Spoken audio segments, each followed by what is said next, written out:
Welcome to our channel tour and turn. তো আজকে আমরা বেরিয়ে পড়বো একটা লং রাইডের জন্য। তো লং রাইডে কোথায় যাচ্ছি, কি বিষয়, কি আশয় সব বলবো, কিন্তু রাস্তার মাঝখানে। এখন বাজে হচ্ছে, ঘড়িতে দেখতেই পাচ্ছ, রাত্রি 2টো। আমরা এখন মোটামুটি প্রিপেয়ার হয়ে ফেলেছি। ওই যে দেখতে পাচ্ছ গার্ডগুলো পরে নিচ্ছে। চলো একেবারে দেখা হচ্ছে বাইকে গিয়ে। টাটা। আমাদের বাইক পুরো সেট, লাগেজ বাঁধা হয়ে গেছে। এই যে না লাগেজ, হ্যাঁ চলো।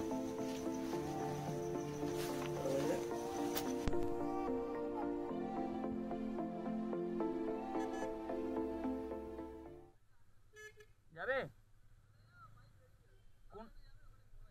কোনা দিয়ে যাব? হ্যাঁ, দাসনগর স্টেশন থেকে ঢুকবো তো। এই আমরা বেরিয়ে পড়লাম, এখন শানপুর মোড় ক্রস করলাম। এখানে বলছে মানে যাওয়ার ইচ্ছা তো আমাদের কোনা দিয়ে বেরিয়ে যাওয়ার ইচ্ছা, কিন্তু বলছে সামনে একটা বড় অ্যাক্সিডেন্ট হয়েছে, তবে বাইক বেরিয়ে যাবে, গাড়ি ঢুকতে দিচ্ছে না এদিকে। আর এখন বাজে হচ্ছে রাত্রির 2:45। তো দেখা যাক সামনে কোথায় আবার অ্যাক্সিডেন্ট হয়েছে। যদিও আমরা দাসনগর থানার ওখান দিয়ে ডান দিকে ঢুকে যাব কোনার দিকে, দেখা যাক। ডিসেম্বর মাসের 1 তারিখ, বেশ ভালোই ঠান্ডাটা পড়েছে। রাস্তায় জনমানুষ কিচ্ছু দেখা যাচ্ছে না, শুধু 2-4টে কুকুর ছাড়া। মনে হচ্ছে এবার ঠান্ডা বেশ ভালোই পড়বে। কোনা মোড় পৌঁছে গেলাম, এবার আমরা ডান দিক চলে যাচ্ছি, আস্তে আস্তে ডানকুনির দিকে এগিয়ে যাচ্ছি। চলো রাস্তা যেতে যেতে কথা হবে।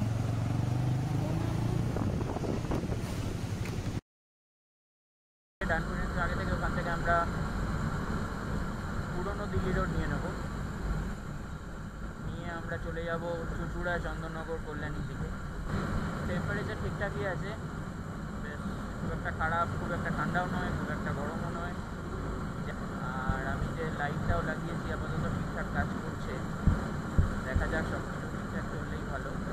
গাড়িতে লোড ভালোই আছে, সেটা বুঝতে পারা যাচ্ছে। ট্যাঙ্কগুলো মোটামুটি হেভি হয়েছে। আমরা এখন যাচ্ছি পুরনো দিল্লি রোড ধরে, মগরা এখান থেকে 35 কিলোমিটার। রাস্তা তো ভেবেছিলাম অনেক লরি থাকবে, কিন্তু আপাতত কোনো জ্যাম পাইনি। দেখা যাক, আশা করি। এখানে দেখতেই পাওয়া যাচ্ছে যে আমার বাইকের এই যে এক্সট্রা লাইটটা লাগিয়েছি, এটা খুবই সুবিধা দিচ্ছে।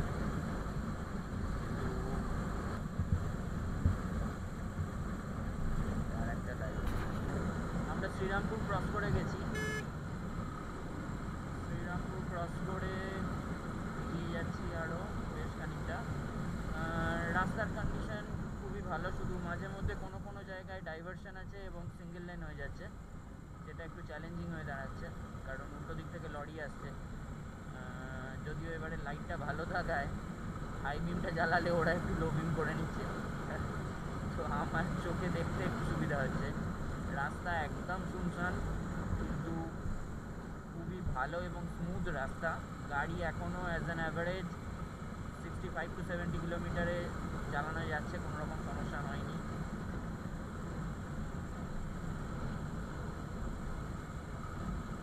ফার্স্ট টাইম এতটা লংয়েতে এতগুলো লাগেজ নিয়ে, প্লাস পিলিয়ন, আমার ওয়াইফ আছে সাথে, তো সব মিলিয়ে গাড়িটা মোটামুটি পুরোপুরি লোডেড।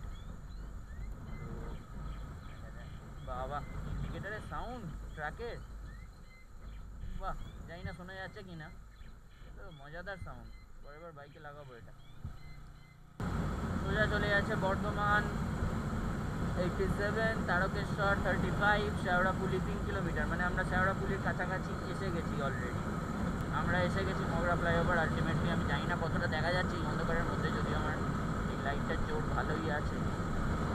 তো আমরা মগরা ফ্লাইওভার এসে গেছি। এইখানে থেকে আমরা ডান দিক নিয়ে নেব কল্যাণীর দিকে। এখানে দেখতে পাওয়া যাচ্ছে কল্যাণী রাইট সাইড, বর্ধমান নিচে, মগরাও নিচে। কল্যাণী রাইট সাইড, আমরা কল্যাণীর দিকটা নিয়ে নিলাম।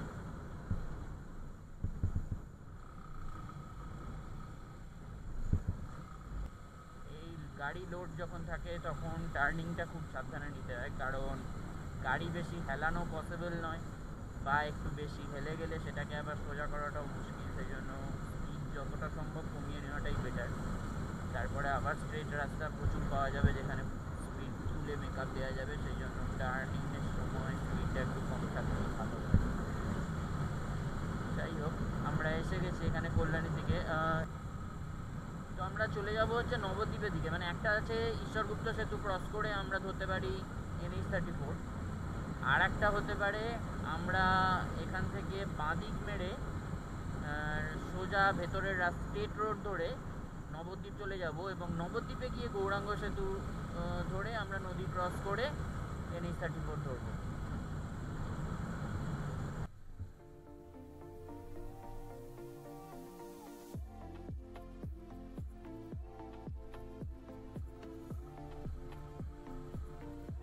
আমরা ক্রস করে চলে এসেছি।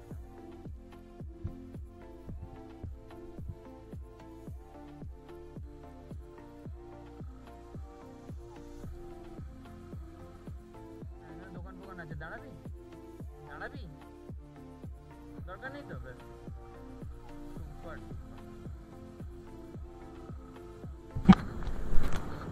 ওহো, পুরোটাই রেকর্ড হচ্ছিল। যাই হোক, তো যেটা দেখলে আমরা মোড়টা ক্রস করে চলে গেছিলাম, এইটাতে বাঁদিক নেওয়ার কথা ছিল, তো গাড়িটা ঘুরিয়ে আবার এদিকে ঢুকলাম। তো আমরা এই রোডটা ধরে নিয়েছি, এবারে আমরা যাব হচ্ছে সোজা নবদ্বীপ। আর এই রাস্তাটা পুরোপুরি গেছে একদম সিটির মধ্যে দিয়ে, এটা কোনো হাই রোড নয়। তো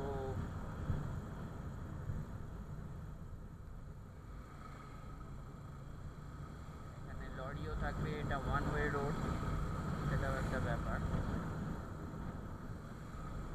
তাও এটা দিয়ে গেলেই একটু তাড়াতাড়ি হয়, সেই জন্যই এটা দিয়ে আসা। আশা করছি তাড়াতাড়ি হবে, বাট এখানে প্রচুর বাম্পারও থাকবে অ্যাজ এক্সপেক্টেড। একটু ম্যাপে লক্ষ্য রাখবি মাঝে মধ্যে, এখন লাগবে না, স্ট্রেট রাস্তা যদিও। হ্যাঁ, রাস্তাটা কিরম হয় সেই হচ্ছে কথা। ঢুকে তো গেলাম এটা, এই জন্যই আমার ইচ্ছা ছিল না সেরকম, বাট ঠিক আছে, লেটস গো। আমার এটাই রিস্ক লাগছিল যে রাস্তাটা কিরম হবে, বড়ই খারাপ রাস্তা এখানে। অন্তত ওটা শুধু ওই ব্রিজটাই ছিল। ওয়ান ওয়ে রোড থাকলে তবু ঠিক আছে, কিন্তু রাস্তাটা যদি ভালো হয় তাহলে খুব সুবিধা হয়।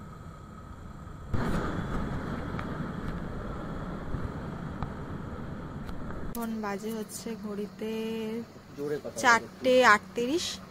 একটা জায়গায় চা খেতে দাঁড়িয়েছি, মোটামুটি বাইরেটা পুরো অন্ধকার, দেখতেই পাচ্ছ। কোনো কোনো আলো ফোটেনি, বা আলো ফোটার কোনো লক্ষণও দেখতে পাচ্ছি না। অনেকক্ষণ বাদে একটু চায়ের দোকান পেলাম, একটুখানি দাঁড়ালাম, পাটাও ছাড়াবো এবং চাটাও খাবো। ঠান্ডায় কেমন লাগছে বাইক চালাতে? ভালোই ঠান্ডা লাগছে।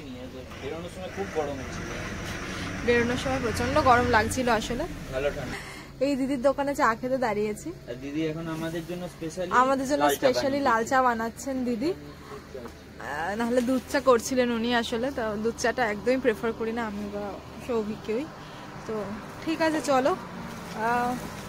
এখন নবদ্বীপ বলছে 15 কিলোমিটার, মনে হচ্ছে সকাল হয়ে যাবে নবদ্বীপ পৌঁছাতে। এখানে দাঁড়াবো এখন 10 মিনিট, চাটা খাবো, তারপরে আস্তে আস্তে ধীরে সুস্থে বেরোবো। চলো, টাটা। আমরা নবদ্বীপ এসে গেছি, এখন গৌরাঙ্গ সেতুর দিকে যাচ্ছি।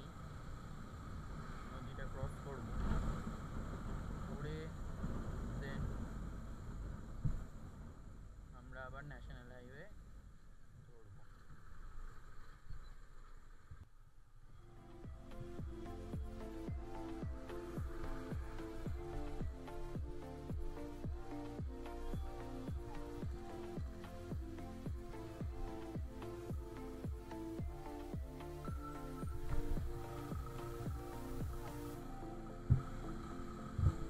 এটা হলো নবদ্বীপ গৌরাঙ্গ সেতু। নদী এখন কিছুই দেখা যাচ্ছে না, পুরো অন্ধকার, আর আকাশে শুধু তারা দেখতে পাওয়া যাচ্ছে। হ্যাঁ, পাশে যে নদী আছে সেটা বোঝা যাচ্ছে না। এখানে ভিউটা খুবই সুন্দর পাওয়া যায় নদী। এখন পুরো অন্ধকার, সেই কারণে ভিউ পাওয়াটা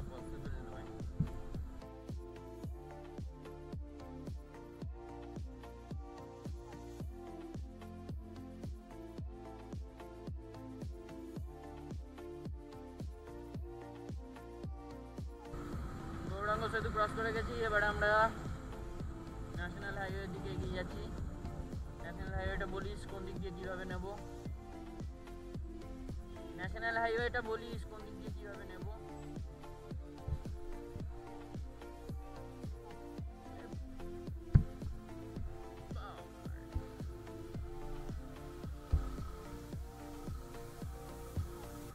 বাম্পারি বাম্পার।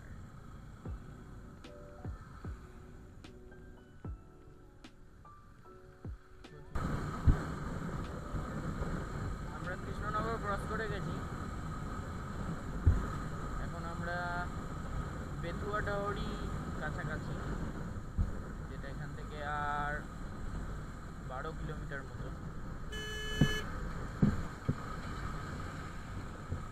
আর বহরমপুর এখান থেকে আরও প্রায় 70 কিলোমিটার। আশা করছি এখন বাজে হচ্ছে 6টা, 7টার আগেই বহরমপুর ঢুকে যাব মনে হচ্ছে। এটা কি টোল, কোথাকার toll gate? Baharampur toll gate.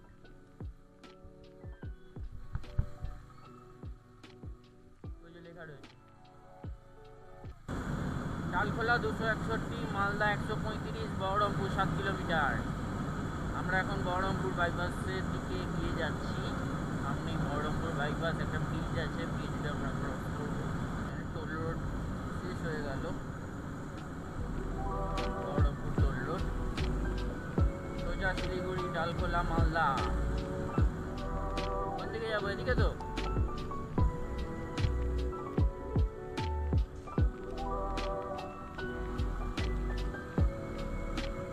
এটা হচ্ছে বহরমপুর বাইপাস। এটা নতুন করেছে, অনেক ভালো এবং অনেকটা তাড়াতাড়ি হয়ে যায়। এখানে অনেকটা ডিস্টেন্স তাড়াতাড়ি কভার করা যায়। দারুণ দারুণ বহরমপুর বাইপাসটা দুর্দান্ত, একদম করেছে। পুরোটা এখনো কমপ্লিট হয়নি, কাজ এখনো চলছে। ফারাক্কা 97, এখানে এখনো কাজ চলছে। বহরমপুর বাইপাসের কাজ পুরোপুরিভাবে কমপ্লিট হয়নি, বিশেষ করে ব্রিজটা। ন্যাশনাল হাইওয়ে 34-এ আমরা এখন পড়ে গেছি। বহরমপুর ফারাক্কা টোল গেট আমরা এখন ক্রস করছি। অনেকক্ষণ ধরে ও বাইক চালিয়েছে, এবার একটুখানি চা খাওয়া দরকার ছিল, চা খেলো। আমরা অলরেডি ফারাক্কার যে টোল গেটটা আছে সেটা ক্রস করে ফেলেছি। ফারাক্কা সামনে আছে, বহরমপুর বাইপাসটা আমরা ক্রস করে ফেলেছি। বহরমপুর বাইপাসটা খুব সুন্দর লাগছিল দেখতে। অনেক দিনের কাজ চলছিল বহরমপুর বাইপাসে, শুনছিলাম। আমি কোনোদিনই এই রুটটায় আসিনি, আমার ফার্স্ট টাইম শিলিগুড়ির দিকে যাওয়া বাই রোড বলতে পারো। হ্যাঁ, অবশ্যই বাই ট্রেন আমি গেছি, কিন্তু বাই রোড আমি কোনোদিন শিলিগুড়ির দিকে যাইনি। তো এটা আমার ফার্স্ট টাইম। সো প্রত্যেকটা জিনিসই নতুন লাগছে এবং ভীষণ এক্সাইটেড আমি সব কিছু নিয়ে। তো তোমাদের বলে দিই, আজকে আমাদের ডেস্টিনেশন হচ্ছে আলিপুরদুয়ার। আজকে আমরা কলকাতা থেকে আলিপুরদুয়ার কভার করব। টোটাল 700 কিলোমিটারের কিছু বেশি রাস্তা। আমরা এখন ফারাক্কায় ঢুকবো আর কি। এখন কটা বাজে আমার ঘড়ি ঠিক টাইম দিচ্ছে না, 7:48 বাজে। দেখা যাক কত তাড়াতাড়ি আমরা কমপ্লিট করতে পারি। যত তাড়াতাড়ি পারবো ততই আমাদের ভালো। তো চলো, আজকে আমাদের ডেস্টিনেশন অলরেডি তোমাদের বলে দিয়েছি আলিপুরদুয়ার। এবার আস্তে আস্তে আমরা আলিপুরদুয়ারের পথে এগোই। এই যে দেখো আমাদের ধাবা, পাঁচটি ধাবা, বুঝতে পারছো? তুই তো আমাদের ধাবাতে কি চা খেতে পারছিস।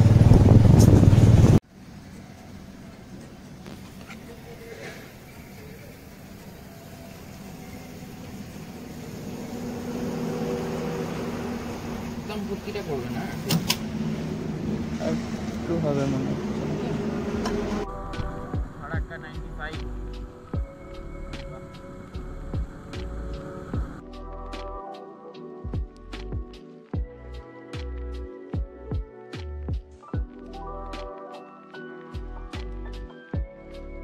এটা হচ্ছে Baharampur Farakka highway toll tax. Already আমরা এতক্ষণে 277 কিলোমিটার কভার করে ফেলেছি। ফারাক্কা পৌঁছবো, 300 কিলোমিটার কভার হয়ে যাবে আমাদের। এই হচ্ছে ফারাক্কা ব্যারেজ। আমরা যদিও ট্রেনটাকে ওভারটেক করে দেবো, মালগাড়ি তো।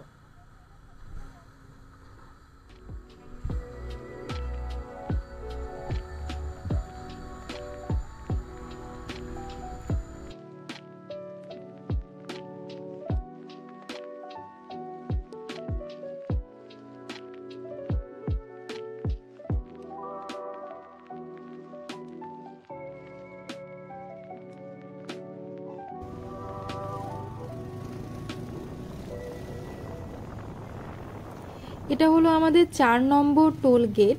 তো ফারাক্কা রায়গঞ্জ হাইওয়ে যে টোল গেটটা আছে, আমরা এটা এখন ক্রস করছি। এখন ঘড়িতে বাজে ঠিক 10টা 2।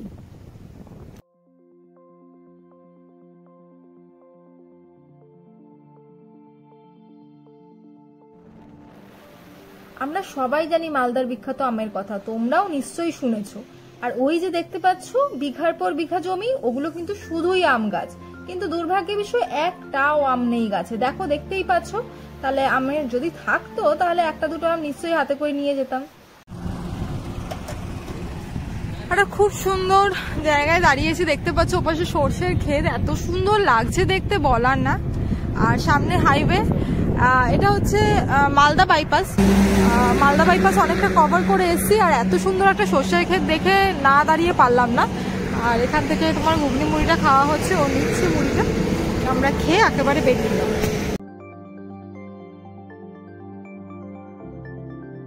গাড়ি হয়েছে পাংচার, গাড়ি পুরো পেছনের চাকা ফ্ল্যাট হয়ে গেছে। এখন গাড়ি কোনো রকমভাবে চাকাতে হাওয়া দিয়ে পেট্রোল পাম্প অব্দি অ্যাটলিস্ট নিয়ে যেতে হবে। একটা বড় লোহার রড ঢুকে গেছে, মানে গাড়ি নামার মতন আর কন্ডিশন নেই, পুরো ফ্ল্যাট হয়ে গেছে।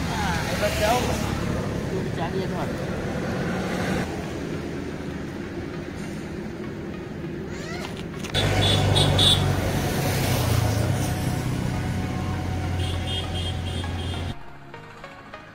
তো আমাদের গাড়ি এখন হয়ে গেছে পাঞ্চার, পুরো টায়ার ফ্ল্যাট, আর বেশ বড় মতোই লিক হয়েছে। আমাদের কাছে হাওয়াদের মেশিন ছিল, কিন্তু তাতে কোনো লাভ নেই, তাতে হাওয়া ফোটাতেই পারছে না, এত বড় লিক হয়েছে।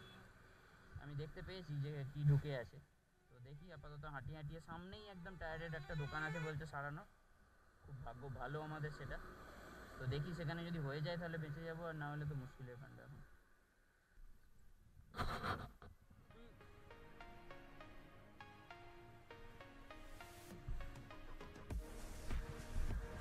বলছি বাইকের পাঞ্চার কোথায় সারায়? বাইকের পাঞ্চার কোনটা?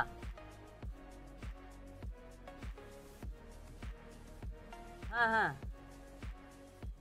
ওই যে লরি রাখা আছে ওখানে।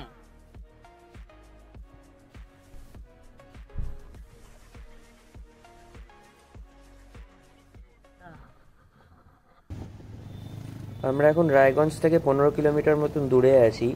রাস্তাটা খুবই সুন্দর, তাই আমরা স্পিডের ওপর রাস্তাটা মেকআপ করতে পারলাম, পাঞ্চার হয়ে গেছিল তারপরেও।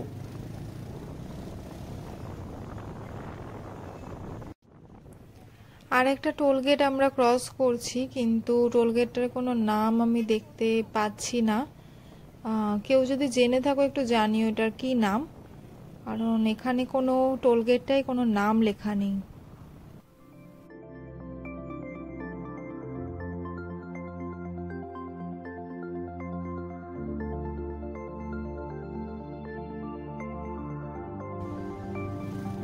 আমরা এখন ডালখোলা ক্রস করছি, ডালখোলা বাইপাস। ডালখোলার কিছু আগে ডান দিকে একটা রাস্তা ঢুকে গেছে যেটা বোতলবাড়ি রোড, ওটা দিয়েও যাওয়া যায়, কিন্তু ডালখোলা বাইপাসটা একটু বেশি রাস্তা, কিন্তু খুব ভালো রাস্তা বলে আমরা এইদিকে রাস্তাটাই নিয়েছি। গিয়ে আমরা সামনে থেকে রাইট টার্ন নিয়ে কিষানগঞ্জ চলে যাব। সূর্যাপুর টোল প্লাজা ক্রস করছি আমরা এখন। এটা হলো কিষানগঞ্জে। 31-এ চলে এলাম, আবার 27 দিয়ে যাওয়ার কথা, 31-এ চলে এলাম আবার।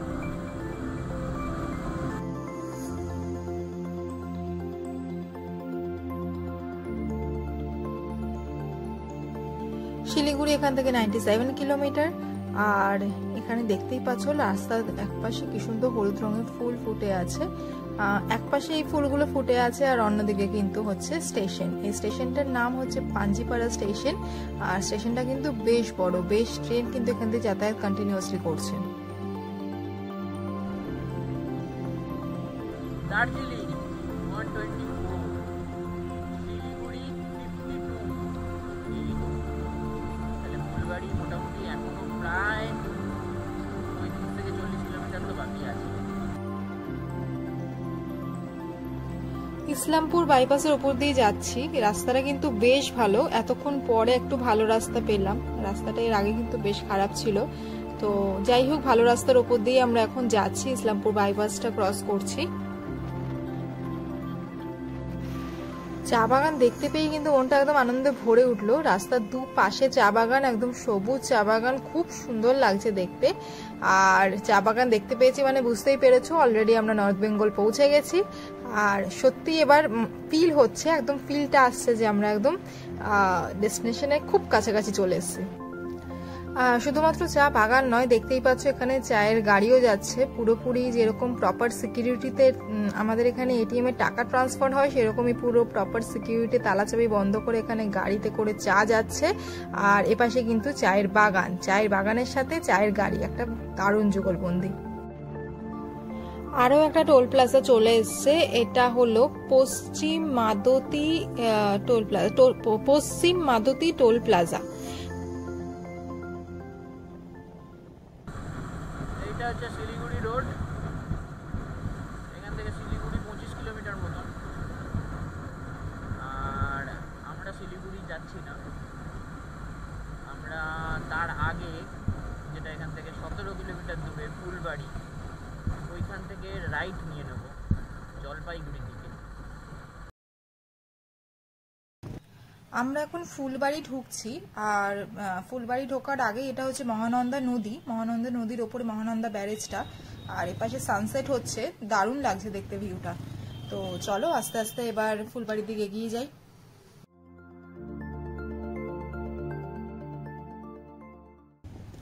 ফুলবাড়ি থেকে ডান দিক নিয়ে এখন আমরা আস্তে আস্তে জলপাইগুড়ির দিকে এগোচ্ছি। আর প্রথমেই পড়ছে এই পানকৌড়ি টোল প্লাজাটা।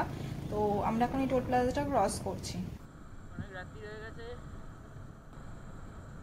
আমরা লিটারালি জঙ্গলের মধ্যে দিয়ে যাচ্ছি, মানে রাস্তা দেখা যাচ্ছে না। আমার উপরে উঠে বুঝতে হচ্ছে যে অ্যাকচুয়ালি রাস্তাটা কোন দিকে গেছে।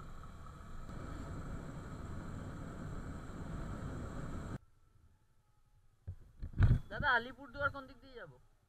স্ট্রেট? কতক্ষণ লাগবে? 17 কিলোমিটার।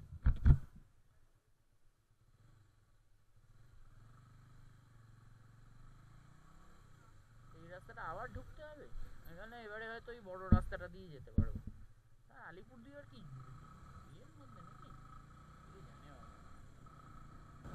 আবার সেম ওই রকম শুরু, রাস্তা খুঁজে পাওয়া যাবে না, পুরো অন্ধকার। আমি জানি না লোকজনের বাড়িতেও বোধহয় কারেন্ট নেই।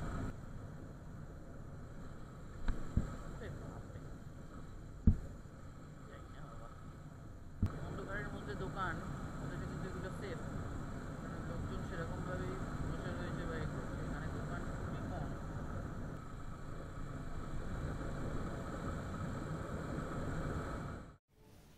আমরা এখন বসে আছি হোটেল রুমে। হোটেলটার নাম হচ্ছে হোটেল ডুয়ার্স মাউন্টেন বা মাউন্টেন ডুয়ার্স, এরকম একটা কিছু, আমি ভুলে গেছি, মনে নেই। আমি একবার Dooars mountain view, Dooars mountain view হোটেলটার নাম। রুমটা মোটের ওপর বেশ ভালো আর কি, মানে আমাদের থাকার জন্য যথেষ্ট। তো আর খাওয়া দাওয়া খুব ভালো, তাই না বল? ও খাচ্ছে এখন ফুলকপির তরকারি আর রুটি। খাবারটা খুবই টেস্ট, খাবারটা খুবই টেস্টি। আর হোটেলের রুম মোটের ওপর ভালো। তো বাকি আজকে সব তো ঠিকই ছিল, লাস্টে ধূপগুড়ি অবধি তো যখন লাস্ট টোল প্লাজাটা ক্রস করলাম তখন অবধি তো সবকিছু ঠিক ছিল। কিন্তু ধূপগুড়ি থেকে যখন আমরা আলিপুরদুয়ারের স্ট্রেচটা নিয়েছিলাম আর কি, প্রথমে তো মানে একবার যখন ঢুকেছিলাম রোডটাতে তখন মানে একটুখানি থমকেই গেছিলাম যে আদেও এটা ঠিক রাস্তা কিনা বা আদেও রাস্তাটা সেফ হবে কিনা রাত্রেবেলা যাওয়ার জন্য। কিন্তু তারপরে যখন আস্তে আস্তে এগোতে লাগলাম একজন দুজন খুবই গুটি কয়েক, মানে সারাটা পুরো রাস্তাটাতে আমরা যখন রাস্তা কভার করে বেরিয়ে যাচ্ছি হয়তো একটা মানুষকে দেখতে পাচ্ছি, এরকম আর কি। এতটাই কম সংখ্যক মানুষজন রাস্তাটাতে ছিল। রাস্তাটায় এমন কাজ হচ্ছে, সাইডে যে চওড়াটা সেটা মানে 3 থেকে 4 কিলোমিটার, মানে রাস্তাটা হচ্ছে দুটো বাইক পাশাপাশি যেতে পারবে এইটুকু চওড়া পিচ, আর বাকি তারপরে ওই বালি পেতে যেহেতু রাস্তা তৈরি হবে সেই জন্য করেছে, সেটা 3 থেকে 4 কিলোমিটার এরকম টোটাল চওড়া, মানে মেবি 6 লেন বা এরকম কিছু বানানোর চেষ্টা করছে এরা, যেখানে কিছু নেই। তার মানে বুঝতেই পারছো, মানে ওটা পুরোটা গড়ের মাঠের মতন লাগছিল আর কি। মানে না লাইট কোথাও আটকাচ্ছে না রিফ্লেক্ট, না লাইট কোথাও আটকাচ্ছিল, কিছু রিফ্লেক্ট করছিল। তো এইসব করে যখন এখানে এসে পৌঁছলাম তখন রাত্রি 9টা বাজে এবং আমরা এই হোটেলের রুমটা নিই। খাওয়া দাওয়া এখন আমাদের হয়ে গেছে, আমরা এখন ঘুমিয়ে পড়বো। কালকে সারা রাত একটু ফোঁটা ঘুমায়নি, না সৌভি ঘুমিয়েছে না আমি, একটুখানি তাও চোখটা লেগেছিল, ও এক ফোঁটাও ঘুমায়নি। তো শুয়ে পড়বো, ঘুমিয়ে পড়বো, কালকে ভোরবেলা উঠে পড়বো। বাইকে আজকে লাগেজ আনলোড করা হয়নি, স্যাডেল ব্যাগ কোনোটাই আনলোড করিনি, শুধুমাত্র তেল ব্যাগটা আনলোড করেছিলাম। তো ওটা কোনো অসুবিধা নেই, ওটাও বেঁধে নেবে। যেটা যাচ্ছি ওটার মধ্যে 50% হচ্ছে অফরোডিং আর 50% হচ্ছে নর্মাল রাস্তা। তো আজকে এটা শুধু ট্রেলার ছিল, সিনেমা কালকে হবে। বুঝতেই পারছো এই সিচুয়েশন আছে কালকে। দেখা যাক কালকে দিনটা কেমন কাটে। কালকে বেরিয়ে একেবারে কথা হবে। ভোরবেলা মোটামুটি রুমের একটা তো ট্যুর তোমাদের দিয়ে দিলাম, এই যে এটা আর এই যে বিছানা, এই হচ্ছে বিছানার অবস্থা এখন আমাদের। আর এই যে সোফা আছে দুটো, আর একটা টেবিল আছে, আর একটা খাট আছে, ব্যাস। আর টেবিল ল্যাম্প আছে, ইলেকট্রিক কেটেল দিয়েছে, চা বানানোর জন্য চায়ের প্যাকেট দিয়েছে, চিনি দিয়েছে, কফির প্যাকেট দিয়েছে, এসব দিয়েছে আর কি। মোটামুটি একটা রুম টুর তোমাদের দিয়ে দিলাম। কালকে সকালবেলা হোটেলটা বাইরে থেকে একবার দেখিয়ে দেবো। আর কালকে আর সকালবেলা দেরি না করে খুব তাড়াতাড়ি বেরিয়ে যাব, রাস্তায় কথা হবে একেবারে তোমাদের সাথে, ঠিক আছে? চলো টাটা। ভিডিওটি ভালো লেগে থাকলে লাইক করো, শেয়ার করো, সাবস্ক্রাইব করো, কমেন্ট করতে ভুলো না কিন্তু। টাটা।